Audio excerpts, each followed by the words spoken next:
દેશના અનેક રાજ્યોમાં માળખાકીય સુવિધાની તપાસણી કર્યા વગર ફાર્મસી કોલેજો ચાલુ કરવાની મંજૂરી આપીને કરોડોનો ભ્રષ્ટાચાર કરનાર ફાર્મસી કાઉન્સિલ ઓફ ઇન્ડિયાના પૂર્વ અધ્યક્ષના ઘરે સીઆઈડીએ તપાસ કરી છે. મોન્ટુ પટેલના અમદાવાદમાં ઝુંડાલમાં આવેલા બંગલોમાં સીબીઆઈના અધિકારીઓએ દરોડા પાડ્યા છે. મહત્વનું છે કે ગત 30 જૂને પ્રતિક કુમાર નામના સીબીઆઈ ઇન્સ્પેક્ટરે ફરિયાદ કરી હતી, જેમાં આરોપ કરાયો હતો કે મોન્ટુ પટેલે પદનો દુરુપયોગ કરીને અનેક ફાર્મસી કોલેજોને નિયમ વિરુદ્ધ મંજૂરી આપી હતી.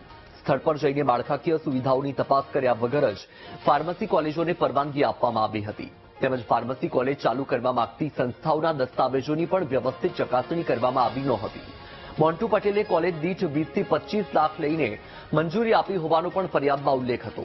આમ વિવિધ રાજ્યોમાં ફાર્મસી કોલેજોને ખોટી રીતે મંજૂરી આપીને મોન્ટુ પટેલે 4,000 કરોડથી વધુનું કૌભાંડ આચર્યાનો આરોપ છે.